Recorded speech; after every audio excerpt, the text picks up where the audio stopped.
Hi, everybody. I hope you can hear me. I'm coming on a little bit early today version here. Um, because, things are starting to escalate, divert attention from what's really going on. And you see that in LA. You see that in LA and how it's just covered the news cycle. And so we felt like it was necessary to come on, maybe start our two times a day live stream because we don't see this as anything. This is the playbook. This is a playbook they used in 2019, in 2020. I would say that it's just just a repeat, but they have to use how they can manipulate the people, right?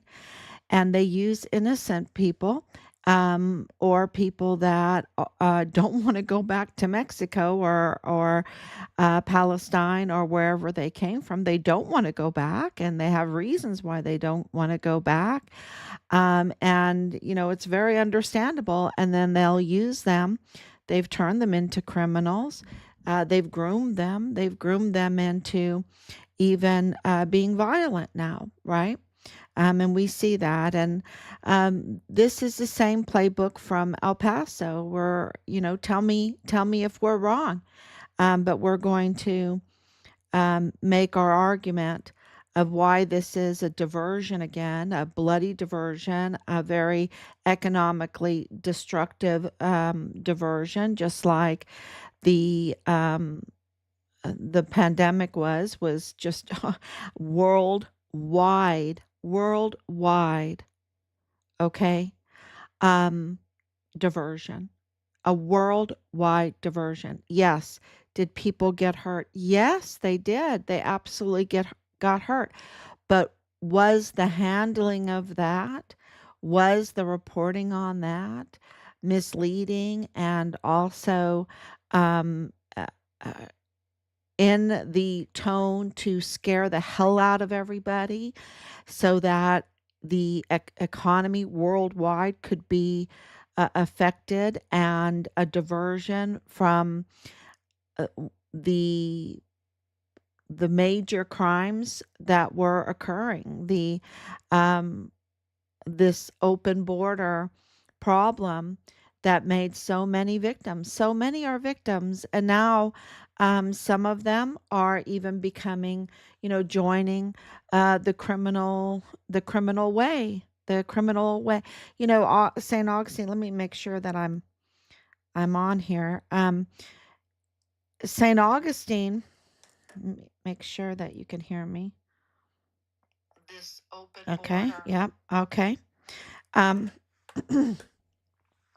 So St. Augustine, this is, of course, 1,773 days since Richard was forcibly removed from his Fort Bliss barracks room, and they took his life because he was a whistleblower. He was a whistleblower on Fort Bliss, and he lost his life on Fort Bliss in the line of duty, And there's been a huge, I wouldn't even call it a cover up. I would call it a mutiny, because the system was used, um, the system that had been infiltrated, that had been taken over, or our institutions taken over, maybe not totally, but enough to where they could obstruct justice, intimidate witnesses, retaliate against whistleblowers,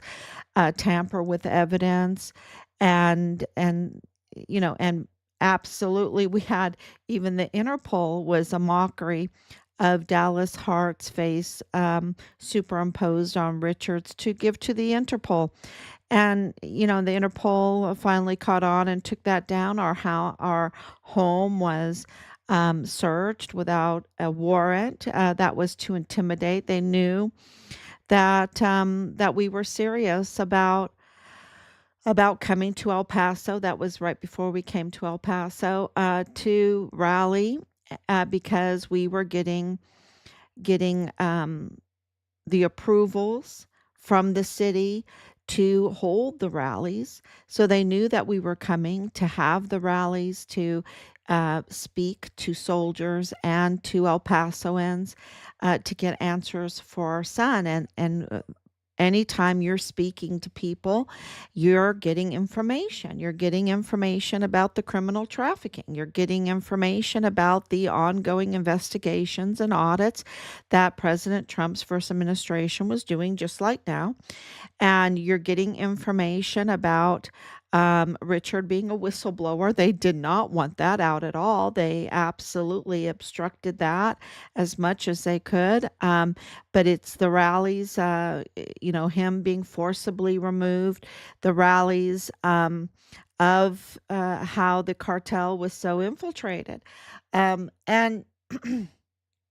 And so, of course, you're getting all of this information and you have to then vet it, right? You have to vet it. It takes a lot of time. An investigation by a family takes a long time.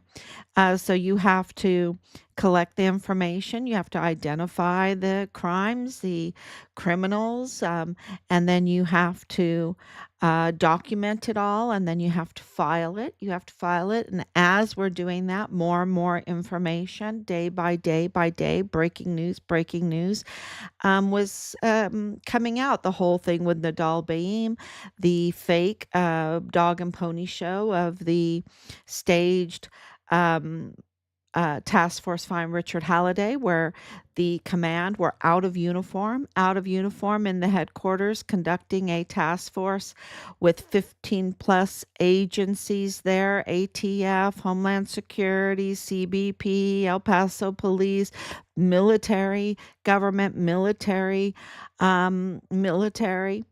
Mexican government, Mexican military, and on, 15 plus, FBI and CID, and where we absolutely knew that there were already tampering and there were already leaks by none other, and we didn't know at the time who it was, but it was none other than Richard's first sergeant's family. So, and it just went on and on every day, breaking news, more information. Um, and it just took a lot of time. Even in January of 2022, the really big news that Judge Roger Rodriguez became the whistleblower in Richard's case. Um, in his capacity as a judge, but you know what? He was also he's the former coordinator for anti-terrorism and homeland security programs on Fort Bliss. And so he absolutely, um, and we didn't even know that because he didn't introduce himself to us in 2022 as that. He introduced himself as a whistleblower in Richard's case, as Judge Roger Rodriguez, the whistleblower in Richard's case, that identified the prime suspects in Richard's murder case, that identified those prime suspects. Not only were they the prime suspects in the murder case, but that they were interfering with Richard's investigation. They were tampering with evidence. They were leaking information. And that wasn't a shock to us because after 2 years of investigation, about a year and a half, right? A year and a half of investigation, we had already filed motions that there were filed reports that there was tampering, that there was something wrong, that the FBI wasn't looking after this case like they should. And so, therefore, we petitioned the Department of Justice to oversee the El Paso FBI to look at this case because we knew there was tampering and also leaks, and that there was a failure of the institutions that clearly were working for a foreign and domestic enemy to hide what they did to Richard Halliday, what they did to the Fort Bliss whistleblower soldier. That was very clear to us then. And so when Judge Roger Rodriguez came out, identified himself to us that he had filed his whistleblower report, we, because we had been targeted and attacked by so many of these agents, these false agents or enemy agents, where they're impersonating veterans groups, and they're impersonating that they care, that they, they're all impersonators, right? And they want to know your information. They want to know, and we absolutely did not understand that was going on until after a few times, until the results of what they said they were going to do and what they actually did. Just like Angela Kachurga, who had no intention, and Bob Moore had no intention of really covering this case, that they never reported that Richard was a whistleblower, right? That he was a whistleblower before he was murdered. Because if they would have done that, if they would have done, say that the IG were all over the barracks because of Halliday, that was not hard to find out. That he had made CPS complaints, right? This is child trafficking. This is criminal trafficking that had infiltrated our military installation. And they didn't report on it. And that could have kept him alive.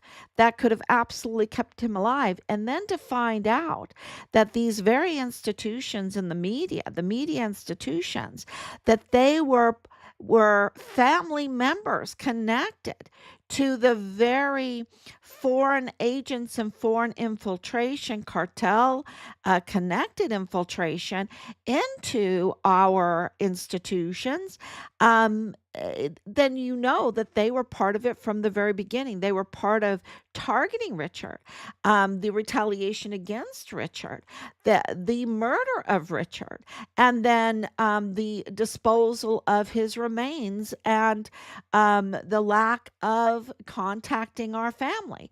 We had to contact El Paso. We had to contact Fort Bliss. They never contacted us until after we contacted them. And then they sent their agents to collect information from us, to impersonate us, to target us, to smear Richard in the media, so that the vast public would get a false perception of who Richard is, and his hero, absolutely being a hero, and his whistleblower status, his in the line of duty death, which they knew at that time already. They already had his remains. We know that because in October 2020, very connected to Bob Moore, to the chain of command on Fort Bliss, to the El Paso ISD chief of police, to the Texas Ranger that was assigned to our case, Nidal Baem, to the Hart family, to um, the arms deals, and that's Nidal Baem, to the car's business there. And Nidal Baem had said that Richard was dead, that the FBI had found Richard's remains in Juarez. And by saying they were looking in 5 places for his remains, corroborated the rest of our evidence that Richard had been dismembered to hide his remains. And this is corroborated also by what they did to Vanessa Guillen, right? What they did to Vanessa Guillen to try to burn her, and they were unsuccessful because God had a different plan, and they had buried her in one location, you see. And um, that brought a lot of scrutiny to them. And so that's why you had Lieutenant General Sean Bernabe saying, we cannot have another Guillen situation, meaning finding her remains, her dismembered, burnt remains, her bludgeoned, dismembered, burnt remains in a foxhole covered with lime, covered with concrete, covered with dirt.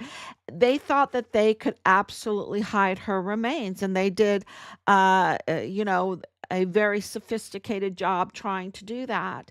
But God had a different plan. The animals still could sense that there were remains there, and they started digging. And line workers saw those, were alerted by these animals digging, and that's how they found her remains. And so with Richard, that was in July of 2020. Well, the very end of, see, she went missing in April. In between the end of April and the very beginning of July, all of this occurred. And Richard's being forcibly removed um, and losing his life, and them trying to get rid of the evidence, uh, e.g., his remains. They, uh, uh, used several different burial areas and made it very, very difficult. And yet, they did find parts of his remains. Okay, there was uh, an alert. A Borstar had an alert on human remains. This information was buried. We had to find it. It takes a lot of time to read through everything, and I'm sure there's things that we still have missed, but we have enough. We have enough, and we'll take even more. We'll take as much. We haven't stopped. We're still searching. But we have enough to tell you that this is a failed city, a failed government there in the hands of foreign and domestic enemies in El Paso that has infiltrated onto our military installation, Fort Bliss.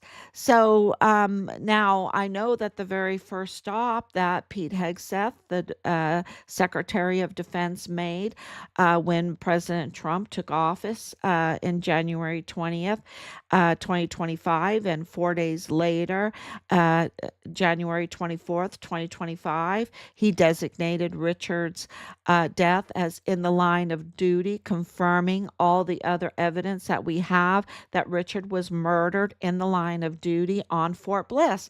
And there is no argument to that because it is backed by hard evidence. It's backed by, not me pulling anything out of the air, but almost 5 years of investigative work from our family and friends that have been wanting wanting justice for Richard, wanting justice for Richard, and so.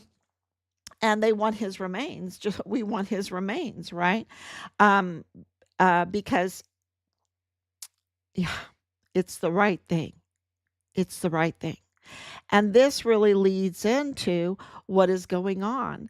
And what I wanted to start out with, you have the city of God or you have the city of man. And you see this in LA right now. It's the city of man.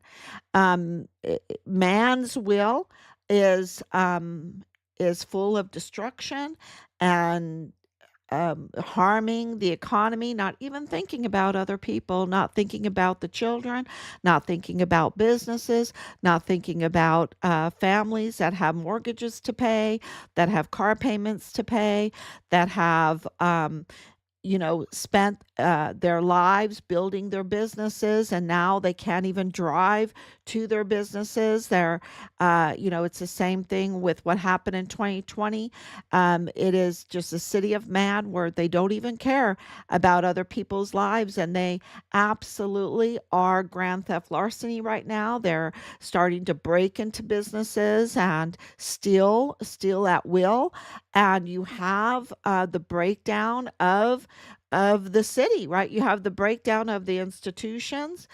You have false narratives coming from these imposter leaders that are not leaders at all. They do not care about the vast population, and I understand that a huge part of that population is coming from the failed narco state of Mexico. Mexico is a failed narco state.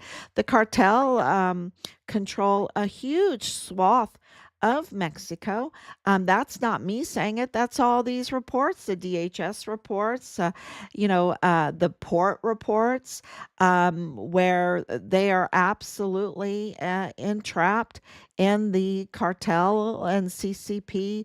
And there's a battle going. There's so many deaths. Oh my gosh, there's so many deaths going on in the city of man. That is the beautiful country of Mexico. That is the city of man, right? And this all arguments of how to solve this, right? Every argument of how to solve this failed, this takeover of our institutions, and them putting them absolutely in failure, right? In order to grand theft larceny, a band of robbers to still at will, still land at will, still homes at will, still businesses at will, still sovereignty at will, still liberty at will, still justice at will. They absolutely are the city of man. And Augustine warned us about this. And the only solution is the city of God, right? The city of God. That's the only solution. What was happening in Europe at the time, what was happening um, with the fall of Rome, you had the senators in Rome just sitting there like statues while the band of robbers came in and just slit their throats because they just did not have an answer for their failed state. And Augustine gives us the answers to this failed state. And you see that Los Angeles, even with all of the illegal migrants, okay, that are coming from these other failed states, right? They're coming in and they just feel like, okay, we'll be imperialistic. They don't even realize they're being imperialistic, but they're like, oh, we're Mexico, and they're thinking their old way of Mexico, and we're going to turn California into Mexico or Texas into Mexico.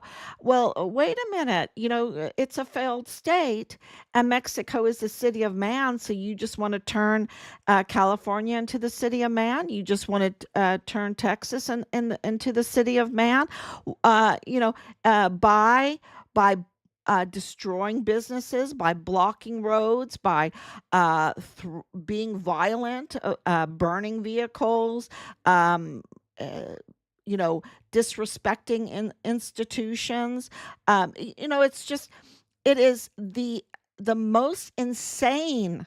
The city of man is so insane, and they're, instead of being grateful and humble and all of the seven virtues that God teaches us in the city of God, to, this situation wouldn't even be there for them if they were acting as in the city of God, because that's where mercy and grace comes in, right?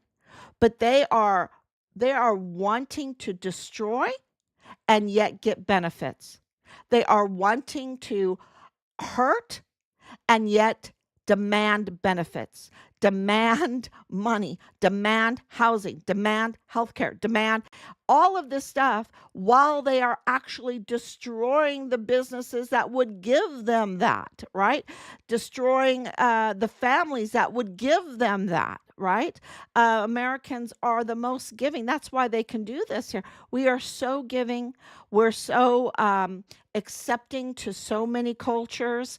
We're just, but yet this 13 million I heard of illegal migrants coming in, there's a huge, and you only need 10% of them, right? 10% that have gone to the dark side. 10% that goes to the dark side, that's what, 1.3 million. You just need 1.3 million to go to the dark side to do really huge damage, really huge damage.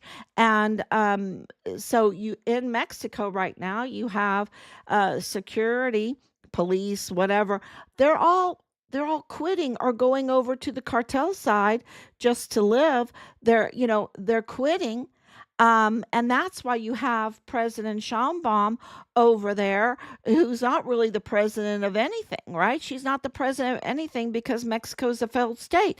She's saying, oh, yeah, go for it, the destruction. We have the destruction here in Mexico, our beautiful ancient country.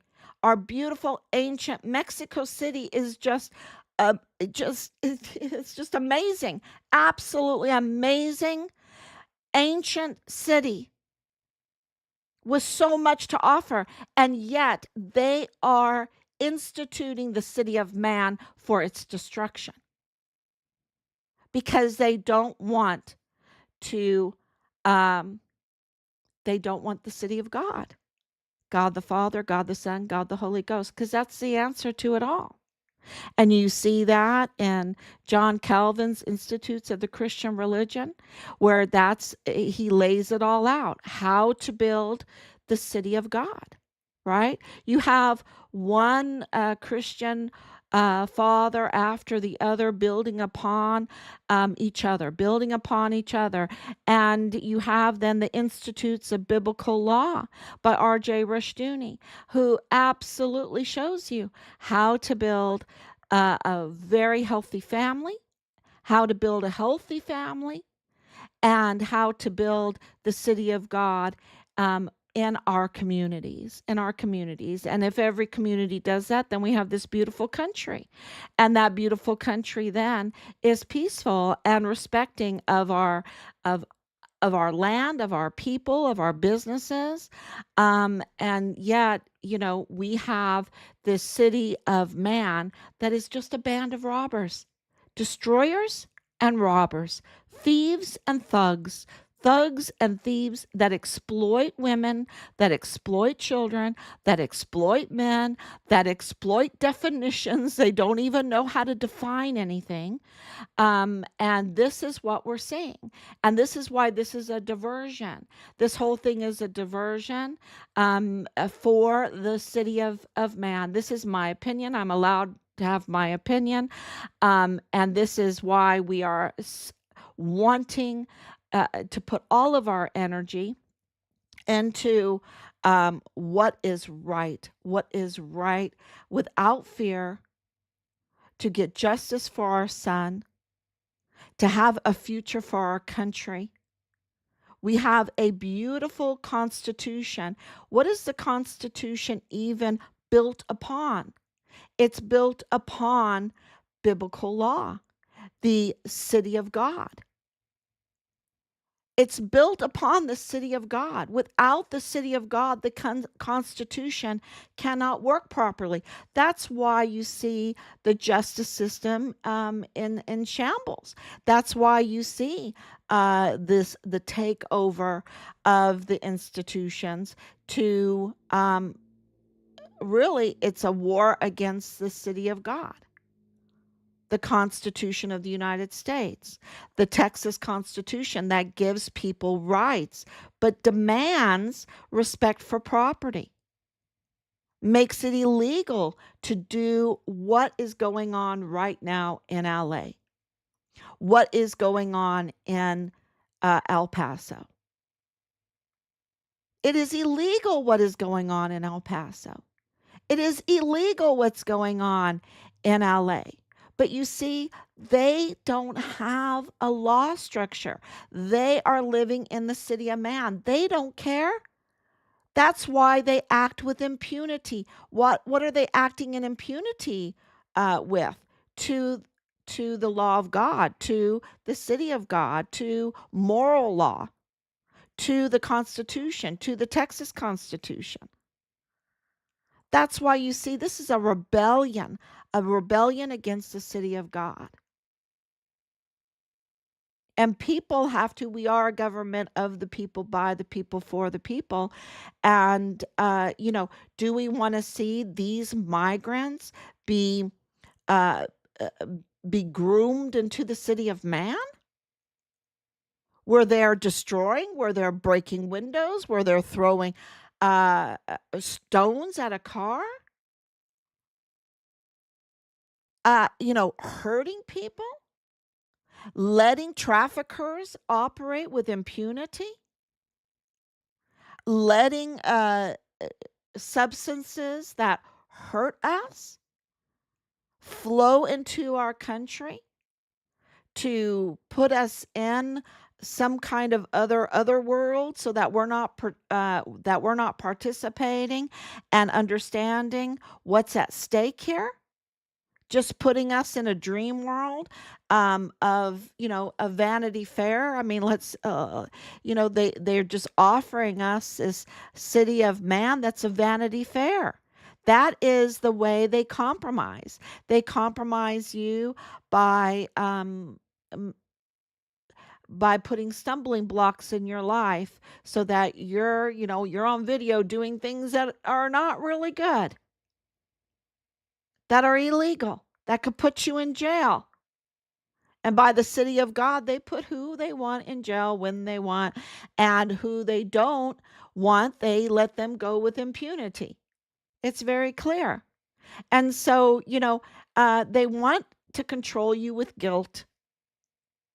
They want to control even the migrants with guilt or with pride or with whatever seven of the vices, gluttony, pride, whatever. They use those to groom and to bring over, to form uh, their thoughts and to bring them over, to groom them into the city of man, to make them destroy and, wave the flag of whatever country that is a failed state. Um, and and they don't even understand why, and they don't want to go back. They don't want to go back. They want to be here. Um, and but yet they want everything paid for while they're destroying whatever it takes to pay for it. It's uh, it's so insane, and the answer to it are the virtues. That's how we get through the Vanity Fair. That's how we get through the city of man, is to to bring in the city of God. It's a spiritual warfare. And bringing in the city of God, of course, is every word that proceedeth from the mouth of God. Of course, it's the sacraments, bringing in marriage again, bringing in ordination, meaning that you have to sign your anti-bribe line and do it right if you want to take a position. You need to be duly elected.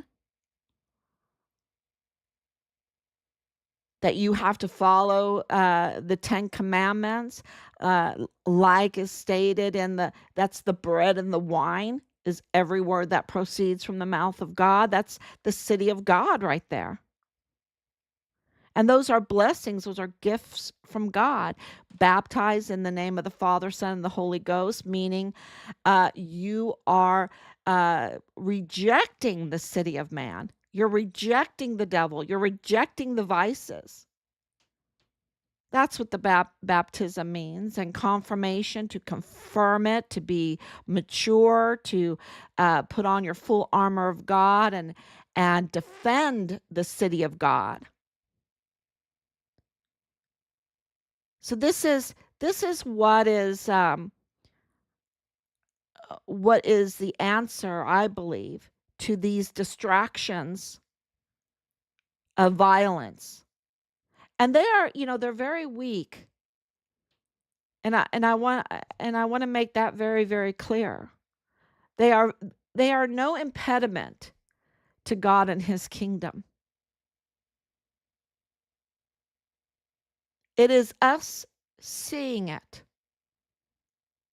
It's for us to see to understand the options: the city of man or the city of God. This is our choice. What's happening, God can solve in like a snap. But because his love is so high, so wide, far reaching, he shows us our option so that he can be in communion with those who choose the city of God. It's very clear.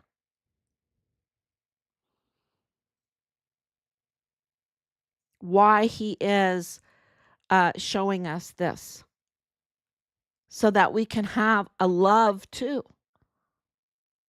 a love for him and his sovereignty. The Constitution doesn't even mention sovereignty, because sovereignty belongs to God alone.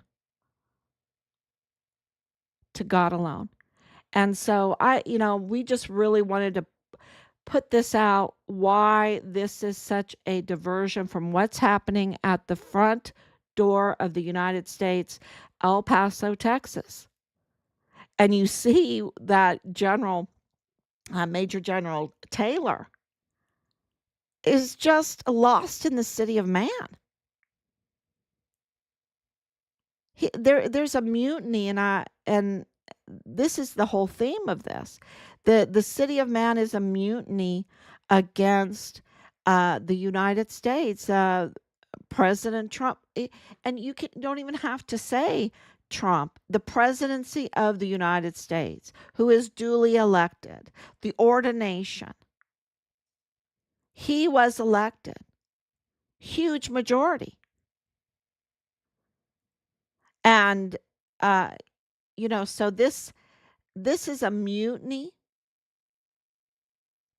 against the authority of the United States, the God-given authority of the United States, that is defending the Constitution of the United States. We're $37 trillion in debt. This is going, we have 13 million illegal migrants that were brought into this country in 4 years that are absolutely targeted. People talk about the American people being targeted. These illegals, it's like being in the barracks for Richard. He had no choice, right? These people were given all kinds of promises. Now they are compromised because they're illegal. Now ICE needs to say, you need to go. You need to go to uncompromise yourself, right? And a lot of them have become criminals. A lot of them were criminals coming over. And so they need to be arrested because they've committed crimes beyond being illegal. Like Leilani Hart. Leilani Hart is a convicted criminal, and her family, she confessed to the worst type of crimes against children, and even having files of the crimes that they committed against children, or, well, I should say, of other crimes being committed against children. So she confessed to all of these crimes. She needs to be arrested. That's just the bottom line. She needs to be arrested. There needs to be a huge investigation into Dallas Hart, Richard's platoon leader, who is the suspect in Richard's murder case, the prime suspect in Richard's murder case. Right? So you have these illegals that come over that have just become total criminals. But there is a huge group of them that need to leave, and then they can apply to come in legally, and then they're not compromised. Then they're not so easily targeted by this city of God, the city of man, right? The city of man that wants to control them and make them into, violent criminals.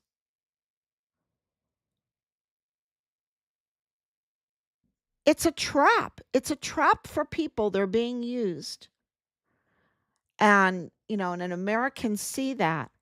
And Americans are absolutely pro-immigration, pro-legal immigration. But they don't want that this whole 13 million immigrants are a Trojan horse for the 10% of them that are absolutely coming in to uh, infiltrate and be violent and be criminal and destroy our economy, destroy the land, destroy our institutions.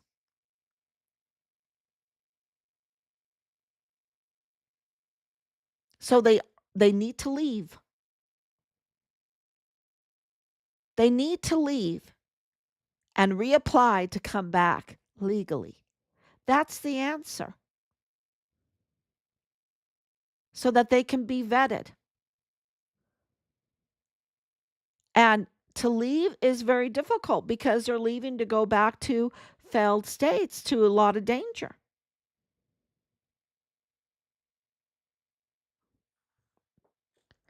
To a lot, but that's it's the only solution.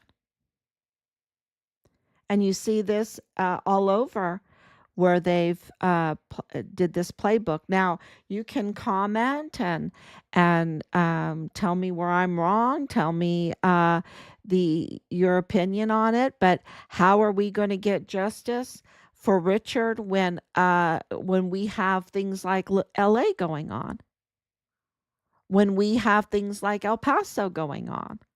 I mean, we don't even have a legitimate DA in El Paso.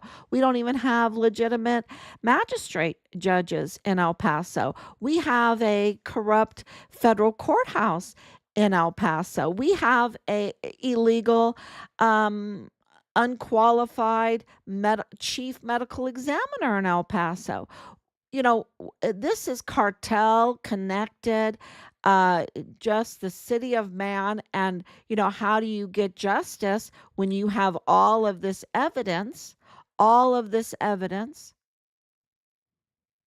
how do you let it go when you see that more and more individuals are being targeted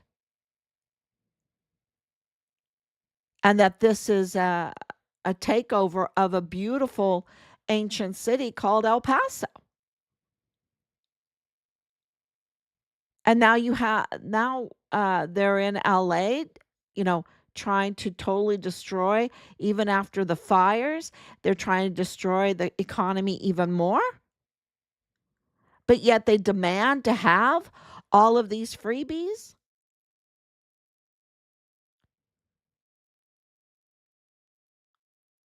And I can tell you that Americans like my family, being an immigrant family, my family is totally an immigrant family. They worked with their hands too for this country. They had to do things that weren't so nice either. My grandfather was 3 years in an intern camp for being German during World War II. And he never was bitter about that. He was totally Americana, totally MAGA. He wanted to stay in this country. But he did everything legally and respected the institutions. And he didn't hurt people's businesses and throw rocks. And oh my gosh, no way. He read the Psalms every morning. He read the Psalms every morning.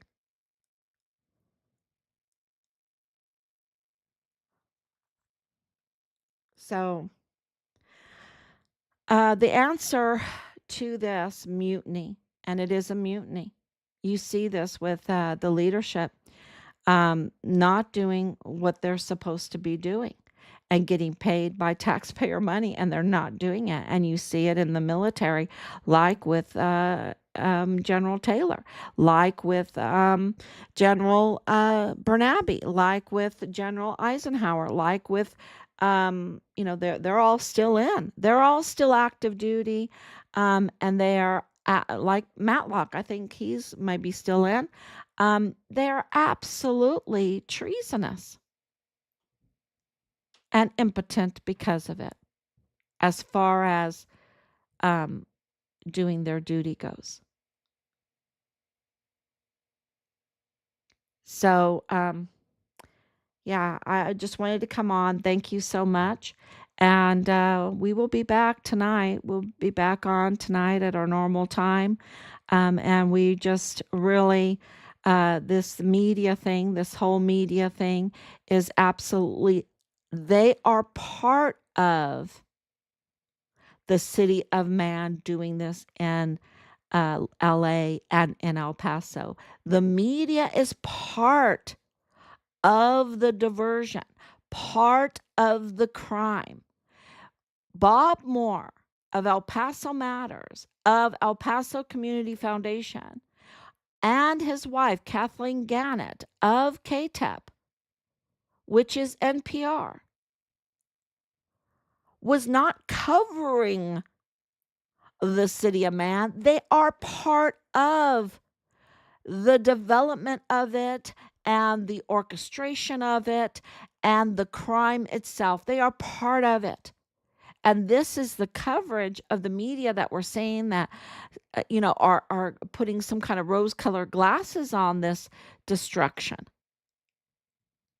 and not thinking of LA at all, not thinking of California at all, not thinking of the United States at all, not thinking of all the people getting hurt by this in so many different ways. They are part of it. The media are part of the crime. So thank you so much. God bless.